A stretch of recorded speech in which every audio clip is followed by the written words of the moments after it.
বন্ধুরা, যখন ডিমের একই রকম রেসিপি ঝোল ঝাল খেয়ে বোর হয়ে যাবেন, তখন এই ডিমের ইউনিক রেসিপিটি একবার হলেও বানিয়ে দেখবেন। আমরা অনেকেই নানা রকম ডিমের পদ রান্না করে থাকি, কিন্তু আজকের এই ইউনিক ডিমের রেসিপিটি একেবারেই অসাধারণ, স্বাদে গন্ধে অপূর্ব, যার স্বাদ এতটাই টেস্ট মুখে লেগে থাকতে বাধ্য হবে। এত সুন্দর হয় এই ডিমের ইউনিক রেসিপিটি। তো চলুন, আজকের এই রেসিপিটি আমি কিভাবে বানাচ্ছি সম্পূর্ণটাই আপনাদের সাথে শেয়ার করছি। আপনারা দেখুন, আশা করছি ভালো লাগবে। আমি রূপা, ব্লগস উইথ রূপা চ্যানেলে আপনাদের সবাইকে স্বাগত জানিয়ে আজকে আবারও প্রতিদিনের নেই একটি সুন্দর রেসিপি নিয়ে হাজির হয়েছি। রেসিপিটি ভীষণই ভালো, আপনাদের আশা করি ভালোও লাগবে। আমি এখানে 2টো ডিম নিয়েছি, আর ডিমের মধ্যে স্বাদ মতো নুন আর একটু গোলমরিচের গুঁড়ো দিয়ে খুব ভালো করে ডিমটা ফেটিয়ে নেব। তো তোমাদের মেম্বার অনুযায়ী ডিমের পরিমাণটা বাড়িয়ে নিতে পারো। তো ডিমটা দেখো খুব ভালো করে একটু ফেটিয়ে রেডি করে নিয়েছি। এবারে এটাকে সাইডে সরিয়ে দিয়ে আমি এপাশে নিয়ে নিয়েছি, দেখো, ক্যাপসিকামের অর্ধেক, ক্যাপসিকাম একটা গোটা নিয়ে নিই, তার অর্ধেক নিয়েছি। আর এখানে 2টো বড় সাইজের পেঁয়াজকে আমি কিউব কিউব করে ছাড়িয়ে নিয়েছি, দেখো, দেখে নিশ্চয়ই বুঝতে পারছো। আর নিয়েছি কাঁচা লঙ্কা। তো আমার পরিমাণটা যেই অনুযায়ী আছে সেই অনুযায়ী আমি বাকি পরিমাণগুলো জিনিস নিয়েছি। তোমরা পরিমাণটা বাড়ালে সমস্ত কিছু উপকরণ বাড়িয়ে নিতে পারো। এবারে গ্যাসটা অন করে একটা কড়াই বসিয়ে দিয়েছি 1 চামচ তেল। তেলটা গরম করে নিয়ে আমি এখানে ডিমটা খুব ভালো করে ভেজে নেব আগে।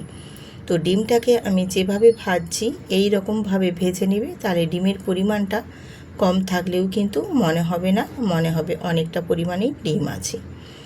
আর এইভাবে ডিমটাকে ভাজা করে নিয়ে তারপর ডিমের যে আমি ডিমটাকে একদম গুঁড়ো গুঁড়ো করে না ভেজে একটু বড় বড় করে খণ্ড করে নেব। তাহলে এই রেসিপির ক্ষেত্রে খেতে যেমনি ভালো লাগবে, দেখতেও কিন্তু অসাধারণ লাগবে। আপনারা অনেকেই বা অনেক বন্ধুরাই আছে ডিমের অনেক রকমই রান্না করেছেন, কিন্তু এই ইউনিক রান্নাটা একবার হলেও বন্ধুরা ট্রাই করে দেখবেন। আশা করছি ভীষণ ভালো লাগবে। আর যদি ভালো লেগে থাকে অবশ্যই কিন্তু বন্ধুদের সাথে শেয়ার করতে ভুলবেন না, এবং ভিডিওটিতে একটি লাইক দিতেও ভুলবেন না। আর যেসব নতুন নতুন বন্ধুরা আজকে আমার এই ডিমের ইউনিক রেসিপিটি দেখছো, অবশ্যই কিন্তু কমেন্ট করে চ্যানেলটিতে সাবস্ক্রাইব করে বেল আইকনটি প্রেস করে দেবেন। তাহলে আরও নিত্য নতুন রেসিপি দেওয়া মাত্রই পৌঁছে যাবে আপনাদের কাছে।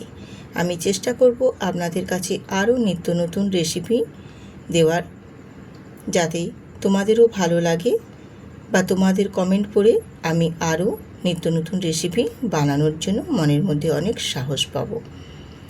এবারে ডিমটা ভেজে তুলে নেওয়ার পর আমি কড়াইয়ের মধ্যে আবারও দিয়েছি তেল, 1 চামচ সাদা তেল, আর দিয়েছি এখানে অল্প পরিমাণে একটু কালো জিরে দিয়েছি।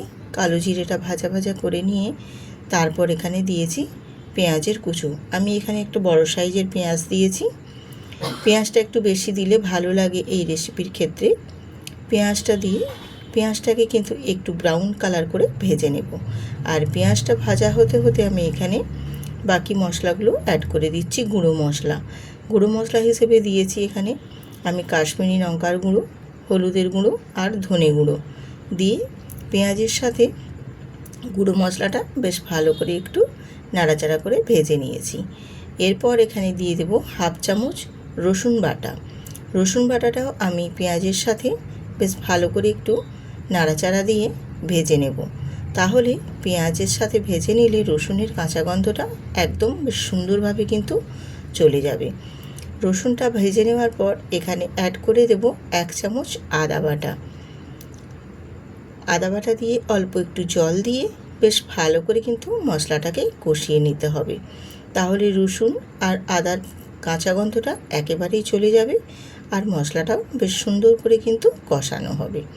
এই রকমভাবে মশলাটাকে বেশ সুন্দর করে কিন্তু কষিয়ে নিতে হবে।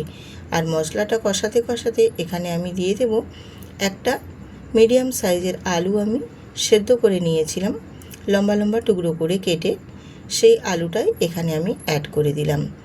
আলুটাও মশলার সাথে একটু নাড়াচাড়া দিয়ে আমি একটু কষিয়ে নিচ্ছি। আর এই রকমভাবে কষিয়ে রান্না করলে এই রেসিপিটা খেতে কিন্তু একেবারে অসাধারণ লাগবে। রুটি পরোটার সাথে সাথে পোলাও ফ্রায়েড রাইসের সাথেও কিন্তু দারুণ লাগবে খেতে, একেবারে অসাধারণ। এবারে আমি ঝালের জন্য কাঁচা লঙ্কা দিয়েছি 3টে, আর দিয়েছি এখানে ক্যাপসিকাম। আলুর সাথে আমি ক্যাপসিকামটা একটু নাড়াচাড়া করে কষিয়ে নেব। ক্যাপসিকামটা আমি পরেই দেওয়ার চেষ্টা করছি, এই কারণে যাতে মানে একটা ক্রাঞ্চি ভাব যাতে থাকে, এই কারণেই ক্যাপসিকামটা আমি পরে দিয়েছি। আর আলুর সাথে একটু নাড়াচাড়া দিয়ে ক্যাপসিকামটাকে একটু কষিয়ে নেওয়ার পর এখানে আমি অ্যাড করে দেব পেঁয়াজ। পেঁয়াজগুলো যে কিউব কিউব করে কেটেছি সেই পেঁয়াজগুলো এখানে অ্যাড করে দেব। আর এখানে বন্ধুরা খেয়াল করেছেন কিনা জানি না, আমি কিন্তু এখনও পর্যন্ত এখানে নুন অ্যাড করিনি। এই কারণেই আমি নুনটা অ্যাড করিনি, যাতে পেঁয়াজ আর ক্যাপসিকামটা নুনটা দিয়ে দিলে বেশ নরম হয়ে ঘাটা ঘাটা হয়ে যাবে। যাতে না নরম হয়ে ঘাটা ঘাটা হয়ে যায়, এই কারণেই কিন্তু আমি এখনও এখানে নুনটা ব্যবহার করিনি। আর নুনটা পরে ব্যবহার করলে তাহলে এখানে পেঁয়াজ আর ক্যাপসিকামে ক্রাঞ্চি ভাবটা কিন্তু বেশ ভালো মতো বজায় থাকবে, তাহলে এই রেসিপিটি খেতেও কিন্তু বেশ ভালো লাগবে। এবারে আমি এখানে 1 চামচ মতো টমেটোর সস দিয়ে দিয়েছি। আর টমেটোর সসটা কিন্তু অবশ্যই দেবেন, এই রেসিপির ক্ষেত্রে টমেটোর সসটা দিলে খেতে কিন্তু ভীষণ ভালো লাগবে। এরপর এখানে আমি দিয়ে দিলাম ভেজে রাখা ডিমগুলো। ভেজে রাখা ডিমগুলো দিয়ে সমস্ত কিছুটা খুব ভালো করে একটু কষিয়ে নেব। এই রকমভাবে একটু কষিয়ে কষিয়ে রান্নাটা করে নেবেন, খেতে কিন্তু অসাধারণ লাগে। আপনারা যদি গরম গরম ভাতের সাথে খেতে চান সেক্ষেত্রেও খেতে পারবেন, এবং রুটি পরোটার সাথেও খেতে পারবেন। বা বাড়িতে কোনো গেস্ট এসছে, হয়তো হঠাৎ করে কী রান্না করবেন ভেবে পাচ্ছেন না, বাড়িতে যদি ডিম থাকে তাহলেও কিন্তু এই রেসিপিটি বানিয়ে দিতে পারেন। ভীষণই সহজভাবে বানানো হয়ে যায় আর খেতেও কিন্তু অসাধারণ লাগে। আমি এবারে এখানে নুন আর অল্প একটু চিনি অ্যাড করেছি। চিনিটা দিয়ে তাহলে কিন্তু স্বাদটা ভীষণ সুন্দর আসে। যেহেতু এখানে আমি টমেটো সস দিয়েছি, চিনিটা অবশ্যই একটু দেবেন, তাহলে খেতে ভালো লাগবে। দিয়ে অল্প একটু জল দিয়ে আবারও একটু নাড়াচাড়া দিয়ে কষিয়ে নিচ্ছি। যেটুকু জল দিয়েছি মশলার সাথে বেশ সুন্দর করে একটু কষিয়ে নেবেন বেশ ভালো মতো। আর কষানো হয়ে গেলে দিয়ে দেবো এখানে হাফ বাটি পরিমাণে জল। জলটা কিন্তু একেবারেই বেশি দেবে না, কারণ এই রেসিপির ক্ষেত্রে জল খুব বেশি লাগবে না, আর ঝোলও হবে না, একদম গায়ে গায়ে লেগে থাকবে। জাস্ট সেই রকম পর্যায়ে আজকের এই রেসিপিটি হবে। আর আলু যেহেতু আমি সেদ্ধ করেই নিয়েছি আগে, আর এখানে সেদ্ধ করার মতো কোনো প্রশ্নই নেই, তার জন্য জলের পরিমাণটা একেবারেই অল্প দেবেন। বেশ সুন্দর করে আমি নাড়াচাড়া করে ফুটিয়ে নিচ্ছি। আর এখানে 1-2টো আলুকেও আমি একটু স্প্যাচুলার দিয়ে একটু নাড়াচাড়া দিয়ে দিচ্ছি, তাহলে গ্রেভিটাও বেশ একটু গাঢ় গাঢ় ভাব হবে আর একটু থপথপে ভাব হবে। এই রকম পর্যায়ে কিন্তু এই রান্নাটা করে নিতে হবে। দিয়ে বেশ ভালো মতো করে একটু ফুটিয়ে নেব। দেখো এই গ্রেভিটা যতটা আছে ততটা থাকবে না, আর একটু কমে যাবে। দিয়ে নাড়াচাড়া দিয়ে তারপর গ্যাসটা অফ করে আমি নামিয়ে নেব। বেশ মোটামুটি হয়ে গেছে, ঠিক এই পর্যায়েই কিন্তু এবারে রেখে দেব। আর কিন্তু আমি এই গ্রেভিটা আর নাড়াচাড়া করব না। বেশ সুন্দরভাবে সম্পূর্ণ একদম রেডি হয়ে গেছে। এবারে গ্যাসটা অফ করে তারপর আমি নামিয়ে নেব। আর নামিয়ে তারপর আপনাদের সাথে সার্ভ করে দেখিয়ে দেব আজকের এই ডিমের ইউনিক রেসিপিটি কতটা লোভনীয় এবং কতটা সুন্দর হয়েছে। এই রকমভাবে বন্ধুরা বানিয়ে নিলেন, রুটি পরোটার সাথেও কিন্তু খেতে ভীষণ ভালো লাগে। এছাড়া গরম ভাতেও যেমনি ভালো লাগবে, তেমনি পোলাও ফ্রায়েড রাইসের সাথেও কিন্তু খেতে অসাধারণ লাগে। একবার হলেও বন্ধুরা বাড়িতে বানিয়ে দেখবেন, তারপর আমাকে কমেন্ট বক্সে এসে কমেন্ট করে জানাবেন যে এই ডিমের ইউনিক রেসিপিটি কতটা লোভনীয় এবং কতটা সুস্বাদু হয়েছে। তো রেসিপিটি ভালো লাগলে অবশ্যই কিন্তু সাবস্ক্রাইব করে পাশে থাকবেন। নতুন নতুন বন্ধুদের বলছি, আর পুরনো বন্ধুদের বলছি যারা আমার পাশে প্রতিদিনের ন্যায় প্রত্যেকটা ভিডিওতে আমার পাশে থাকেন, তাদেরকে অসংখ্য অসংখ্য ধন্যবাদ জানাই আমার প্রতিদিন পাশে থাকার জন্য।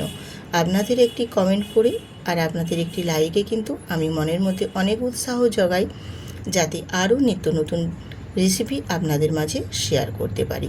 বন্ধুরা, আজকে এখানেই শেষ করছি। সবাই সুস্থ থাকুন, ভালো থাকুন।